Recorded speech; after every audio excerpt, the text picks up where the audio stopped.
It's time for another episode of The Sean Tabbitt Show, a podcast where I connect you with thought leaders from across the globe, dig into some of my favorite topics like personal development, marketing, spirituality, and pretty much any other shiny object that happens to catch my attention. Today, my very special guest is Dr. Michael Brown, and we're going to be discussing his new book, The Silencing of the Lambs, The Ominous Rise of Cancel Culture, and How We Can Overcome It. Michael, it's always a pleasure to speak with you, my friend. Welcome back to the show. Great to be with you, Sean. Thanks for having me again. Well, in terms of books that I've seen coming on the scene this summer, it's hard to think of a more important topic for Christians and leaders to be addressing right now. So in terms of the story behind the book and why you felt compelled to press into this important issue, how did this project get its start? So I've been burdened for many years about the society's ongoing marginalization of Christians, demonizing of Christians. Obviously, we're always going to be attacked. That comes with being followers of Jesus. There's kind of a turning of the tide in America where there is more hostility towards our positions. The rise of LGBTQ plus activism has further demonized believers. We're all haters, bigots, things like that. And then with the storming of the Capitol, January 6th, suddenly, if you were just a conservative, if you had voted for Trump, or if you were a Republican, now you were also a white supremacist insurrectionist wanting to overthrow the nation, and you too should be banned. And there's the larger rise of what's called cancel culture, which is not just attacking Christians, but if you do anything that violates a certain PC narrative as established by certain elites, then you're out. You're not just demonized, but you're canceled. So your very platform is removed. So I've been documenting this for years. I've been watching as friends of mine literally lost jobs because of their biblically based positions, as people had their whole Facebook page shut down or YouTube channel removed. And I felt it had to be addressed in a systematic way where I laid out point after point after point what's really happening in the culture. You know, I've written over 2,000 op-ed pieces and then over 40 books. So I've been documenting a lot of stuff, but it's hard to keep it all in front of you at the same time. So to be candid, Sean, when you work with a typical publisher, from the moment you send in your finished manuscript to the moment it's published is normally 9 to 12 months. There's a process of editing. In my case, because I cite so many things, they've got to fact check every single note, make sure it's accurate. And then proofreading back and forth, designing the cover, getting the slot with the printer, getting the slot with booksellers to get the book out. That's very typical. And then I'll get it as updated as I can, the closest that we come to publication. So by the time the book is coming out, I've already written 1, 2, 3 more books, and my focus has shifted somewhat. So what I have done in recent years now is I will actually buy the audio copy of my book, and I will listen to it being read. As I listened to Silence of the Lambs, I wrote it, but as I listened, it was jarring. As I listened, it was almost shocking to think, whoa, it really has come this far. But the good news is I spend the second half of the book with practical solutions, with things we can do to bring about change. So the book is not hopeless. It's actually hope-filled and inspiring. That being said, it's very sobering, and there really is an attempt to cancel us today. I want to focus on some of the ground you cover initially in that first part of the book, because I think one of the challenges of our time is our memory is, a few days deep, and then, there's some other shock, some other thing that is put in front of us to distract us or push us, move us in a different direction. So, over the past 2 to 3 years, I feel like it's been drama and trauma, one thing after the other. And so it's hard to remember what happened, 6 months ago, let alone 2 or 3 years ago. But I think the place I'd love to begin is have you speak into what's happening on our college campuses. I mean, we've all heard of activism and things, we can look at a long history of stuff happening on our campuses, but the level of pushback and evil, I think, like even when political commentators like a Ben Shapiro or a Matt Walsh or others, go to even do a talk on campus, the amount of crazy is like nothing we've ever seen before. Oh, yeah. And here, let me go back to 2011, and then I'm going to give an update. It's the chapter called The Campus Thought Police. And it's it's really shockingly eye-opening. But and I'm just pulling something here with some stats in front of me. So back in 2011, when my book A Queer Thing Happened to America came out, I gave an offer to debate any qualified expert, so anyone who would do a good job of representing their position in their community, to debate me on any contents anywhere in the book. That was 700 pages, 1,500 endnotes. There was a lot of material in there. I said, hey, anyone, it can be a psychologist, it can be a historian, it can be a biblical scholar, it can be an activist, as long as they could represent their community well, then by all means, let's have a discussion on a college campus, and I will do it in a civil and gracious and Christian way. Well, not only could we not get doors open on college campuses, but we had Christian leaders say, if you try to bring it to our campus, we will shut it down. They were so terrified of addressing these issues on a college campus that if they did, that they would now get banned from the campus. This is 2011. We finally found one professor at one campus who was willing to set things up at one of the largest campuses in America. She almost lost her job. It ended up that we were required to have 4 policemen present for me to do my talk. And it was a debate with another professor on same-sex marriage. Should it be legal? I mean, this is 2011. So here's some stats, all right? According to a 2018 study on faculty party affiliation by the National Association of Scholars, the ratio of Democrats to Republicans at Williams College is 132-1. At Swarthmore, it is 120-1. At Bryn Mawr, it is 72-0. Harvard, a survey was done by Harvard Crimson, which is a major on-campus publication. It found out 2020 that conservatives make up just over 1% of the school's faculty. 1 out of 100 faculty members identify as conservative. This is at Harvard. So when you have this kind of environment, when things have shifted so far to the left, what are the young people getting exposed to?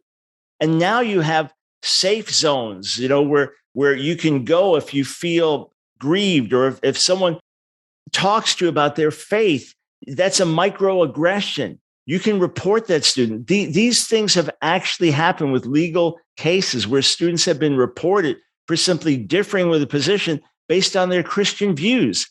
So you are in a position of real thought police. And not only so, you're told what you must say. You must use certain pronouns when referring to certain people. You start a class, you're a freshman, you come into a new class at a liberal university. They start off the semester the very first day, go around the room, introduce yourself, and give your preferred gender pronouns.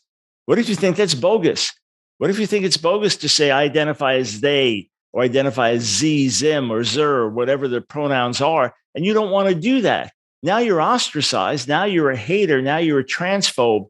It's very, very serious. It's not just differing views. It's a stifling, suffocating ideology. And in the Silencing of the Lambs, I document it with professors doing studies and reaching out and finding out how few are willing to speak up and share their views because the atmosphere has gotten that bad.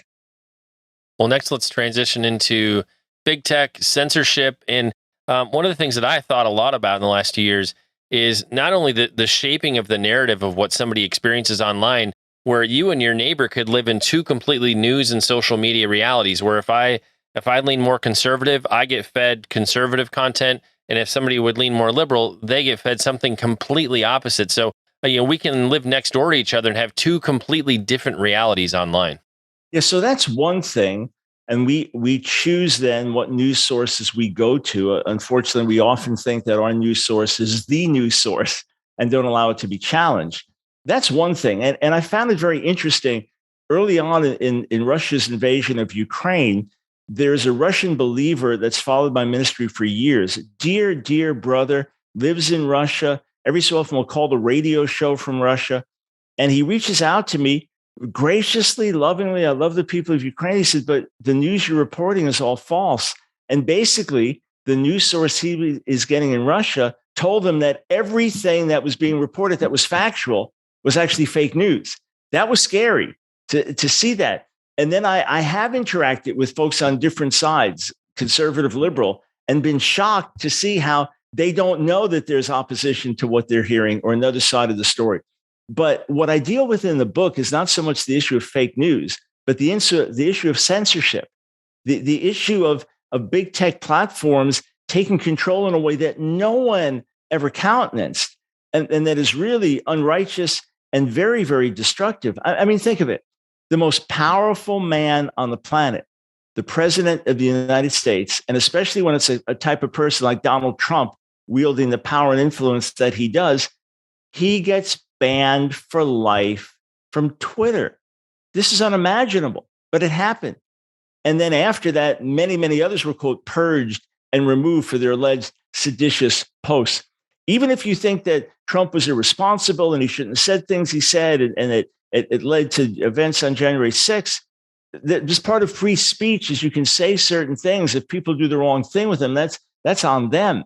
You have a situation right now, current on Twitter. If you will say that Rachel Levine, right? So President Biden's appointee to Health and Human Services, Assistant Secretary there, who is a male who identifies as a female, if you will simply say Rachel Levine is a biological male, your account on Twitter will be suspended. And if you don't delete the tweet, you will be banned from Twitter. So you cannot even put out biological reality. If you simply say a biological male will always be a biological male and no amount of plastic surgery can change that, you can be banned. I mean, this is absolute madness. You say, no, Mike, you're missing the whole thing. You see, these are platforms, independent platforms. They have every right to censor whoever they want to censor. Here's the problem with that. Number one, we built these together. They didn't build them. We built them together. We came on because this is a way, you and I can connect, Sean. We live in another state. This is a way we can catch up with old friends from high school. This is how you can be part of an international church community.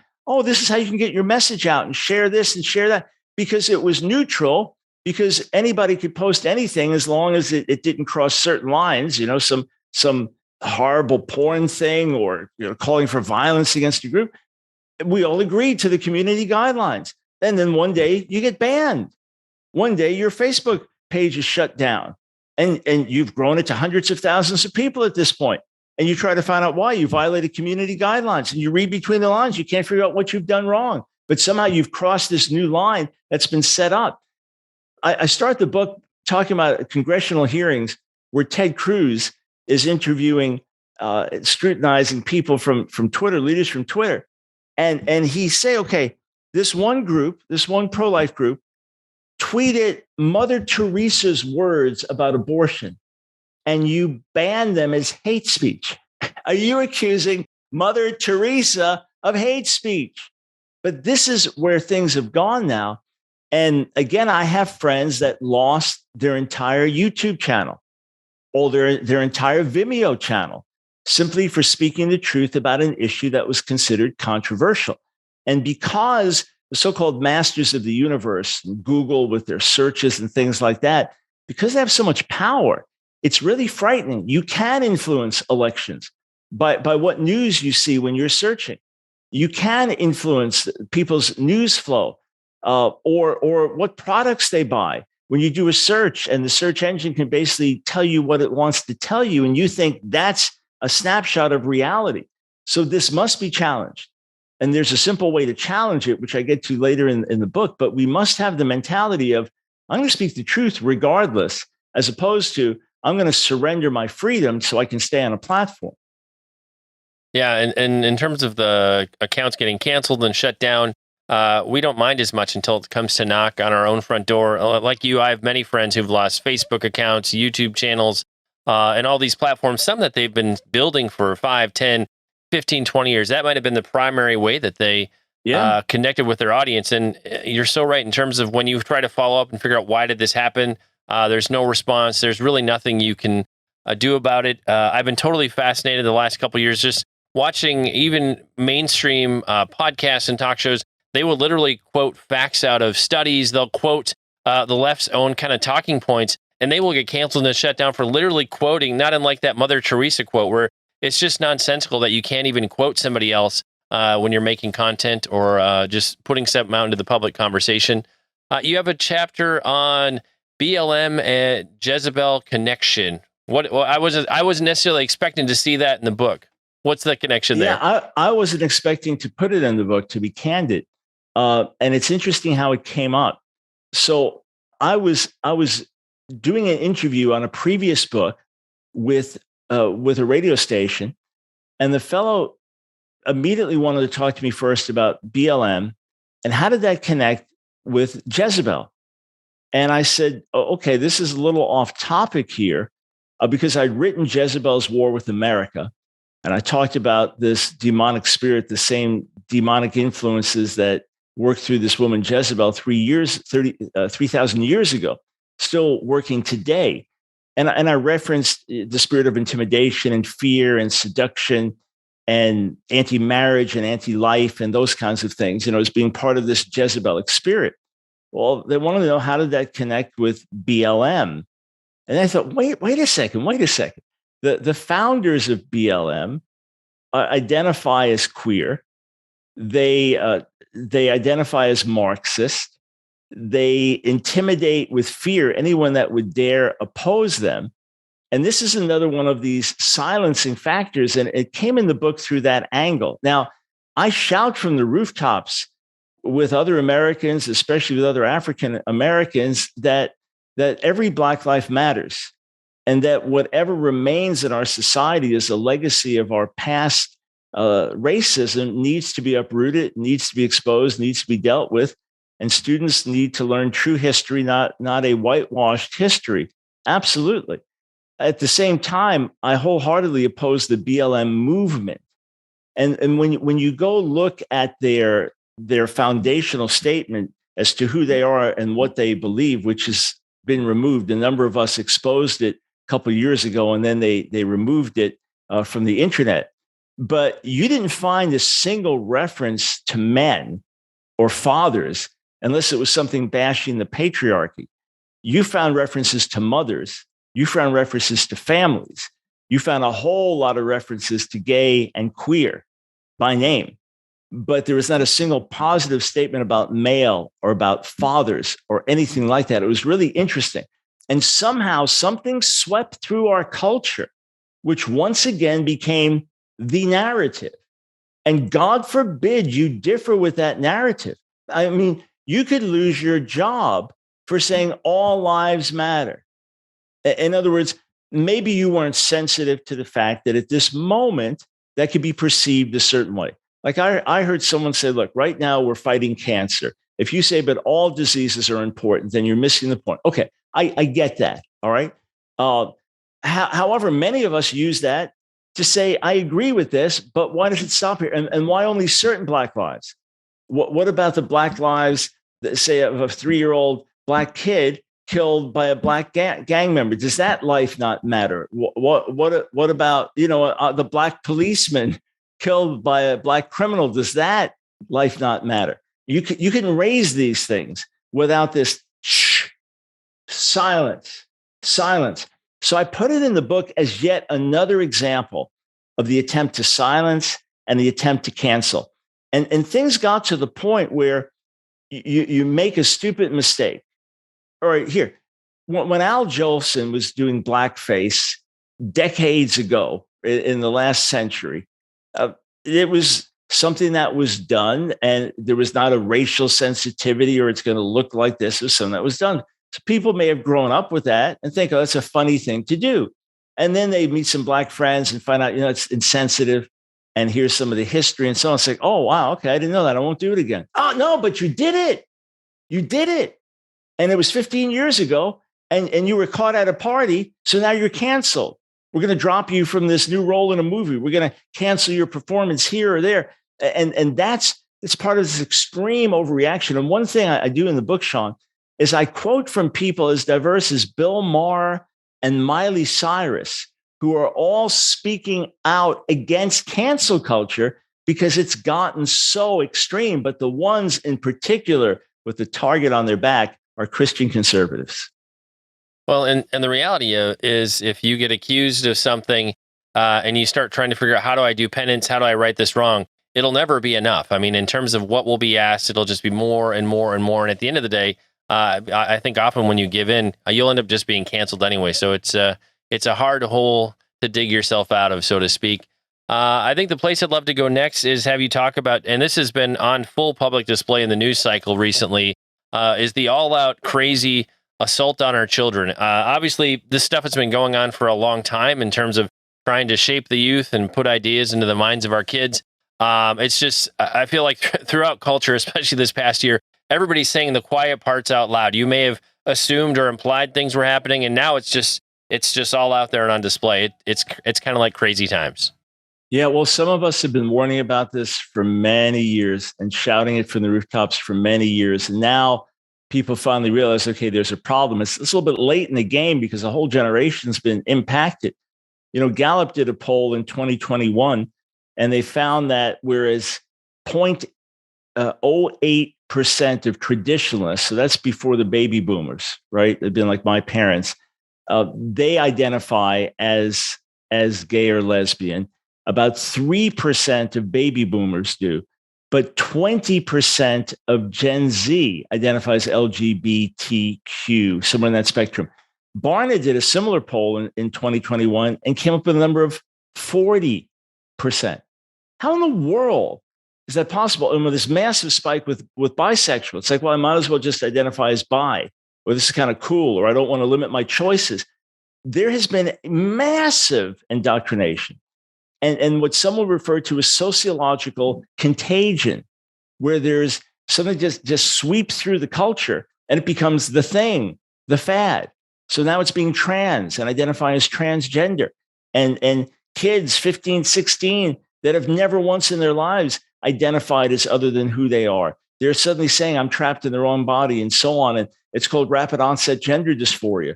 What I do in this chapter in The Silencing of the Lambs is just step back and say, okay, this is not just about silencing. This is about influencing. And I go through things that are shocking. I mean, just think of this, because this is so big in the news now. Think of this. The bill in Florida, the Florida education bill, that the media has falsely branded the Don't Say Gay bill. What it says is that kids from kindergarten to third grade, so you're starting with kids 5 or 6 years old who have no concept of sexual orientation. It is a meaningless phrase to them. Have no concept of real romantic attraction. Have no concept of how the body works sexually. Zero concept. Even if you explain things, they don't get it because they're incapable of understanding these things at this age. The bill says you cannot discuss sexual orientation or gender identity issues with kids this age. That's it. There should be no debate over that. There should be no outrage over that. Instead, there's national outrage. The mayor of New York is saying, hey, move to New York City where we're not so homophobic. Disney is fighting. Disney, the children's channel, the children's movies. Disney is fighting this tooth and nail. That's how perverted things have gotten in our world. That's how upside down things have gotten in our world. And you might as well call this the don't say straight bill, because it's saying we're not going to talk about this at all. Gay, straight, sexual orientation, anything like this. And it's absolutely maddening to see now that the Biden administration is pushing with all its might for, quote, the rights for children to go on hormone treatments for the blocking of the onset of puberty. There are girls as young as 13 who've had full mastectomies. And at the age of 18, they're saying, what in the world did I do? There are boys who are 19 saying, I sterilized myself for life with these hormone blocks. I sterilized myself for life. What did I do? And the parents are complicit and the government's complicit. This is even worse than silencing and canceling. I mean, this is mutilating. This is child abuse. And the stuff I quote in that chapter, I mean, you read and think, oh, this can't be happening. But it is, and it's happening on our watch. And when it comes to the pushback from government, media, broader culture, why are Christians viewed as such a threat? Why is the truth? Why is the Bible? Why is sharing the gospel such a threat to kind of the movements that are at work throughout culture right now? Because if anything, that seems to be the one thing that everybody wants to hold back at all costs.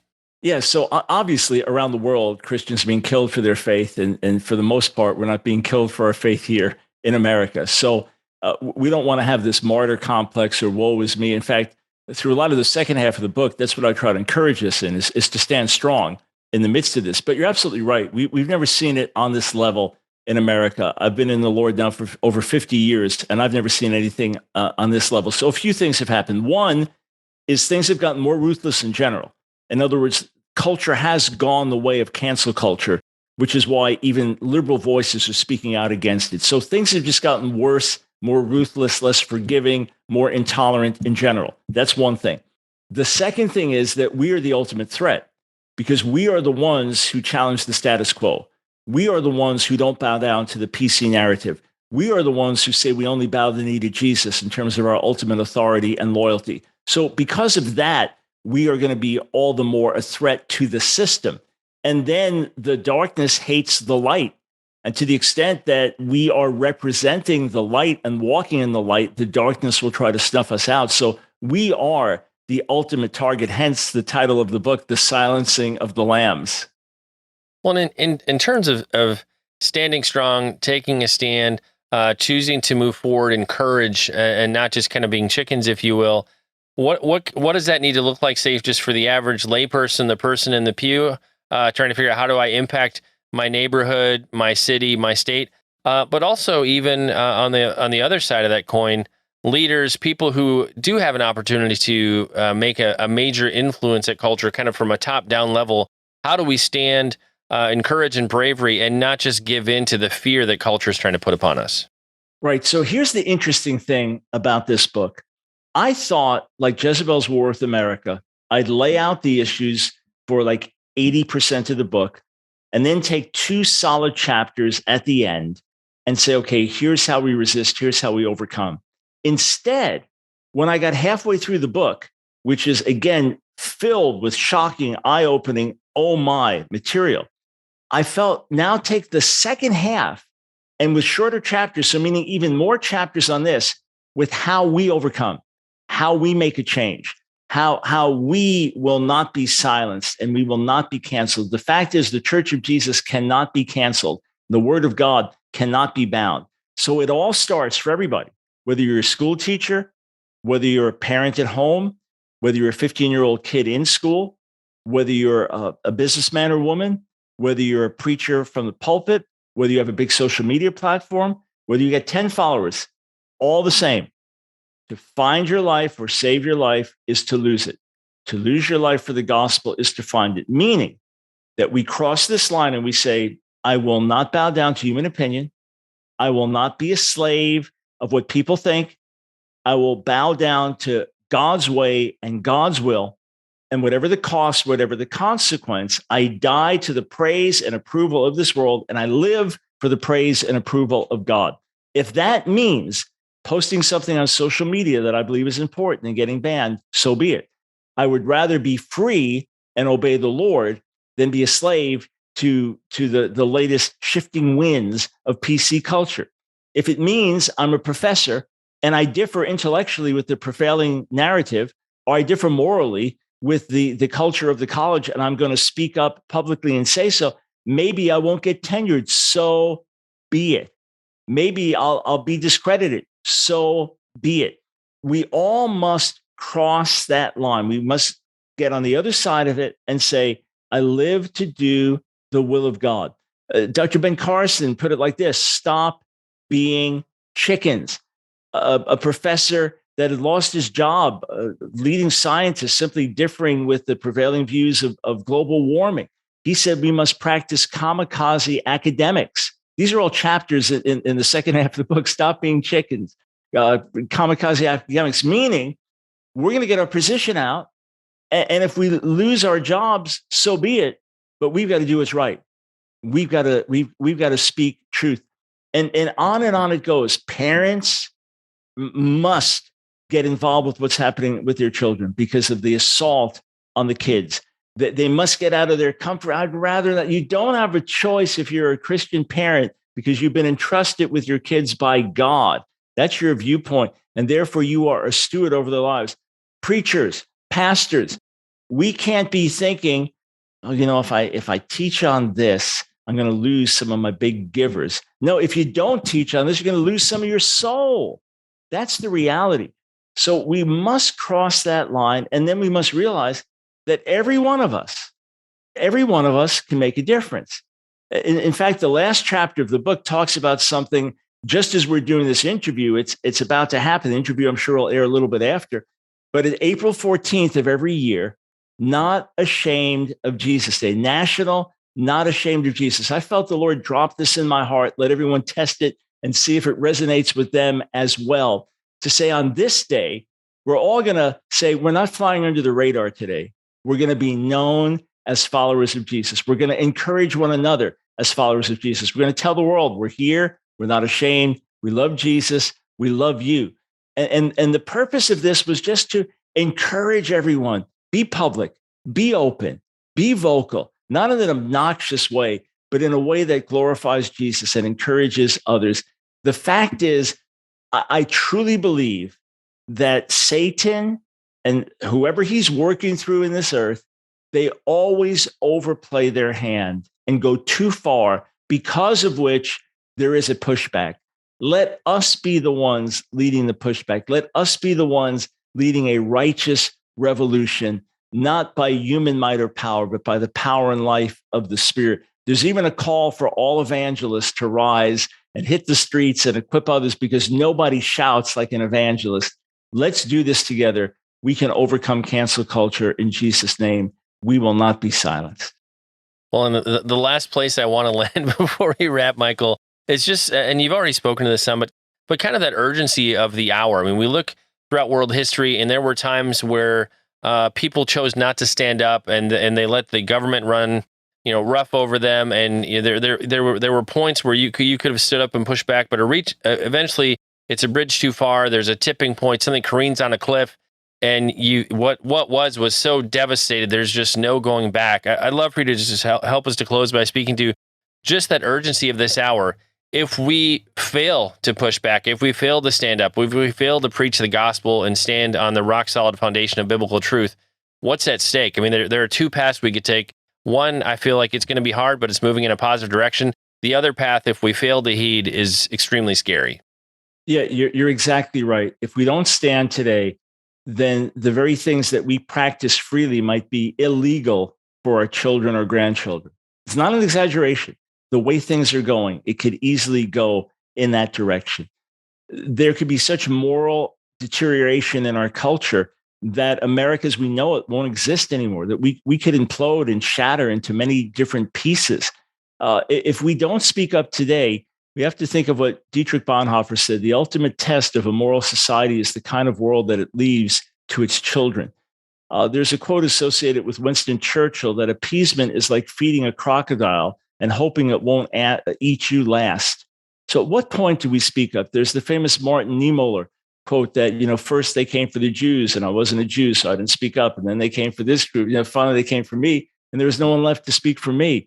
So when I saw people that I didn't like getting deplatformed, people whose views I didn't accept, I saw them getting deplatformed, I began to speak up. I said, I don't like what they say. I don't agree. But if they get deplatformed, it's us next. It's going to happen to us next. So we must speak for liberty. Even if we disagree with certain things, we must speak for people's right to have freedom of speech. And we must recognize those that are trying to silence us will not be appeased until we do complete capitulation. So unless you are willing to lose your soul, the time to stand is today. And Michael, for the listeners and viewers who'd like to connect with you, find out more about the book, your other books, your radio show, all the things, where do we discover you on the web? Yes, sir. AskDrBrown.org. AskDrBrown.org. All our articles, our daily radio show, all our books are listed there. So dive in, take advantage of it. AskDrBrown.org. And we'll make it easy like we do with every episode. We'll have links in the show notes to Dr. Brown's website, as well as links to places you can pick up your very own copy of this brand new book. It's time to bring this episode of the Sean Tabbitt Show to a close. Many thanks for being a part of my conversation with Dr. Michael Brown. Once again, our book today was The Silencing of the Lambs, The Ominous Rise of Cancel Culture and How We Can Overcome It. And Dr. Brown, I want to say thank you so much for sharing with us today. It's always an honor and a pleasure to have you back on the show. My joy. God bless you.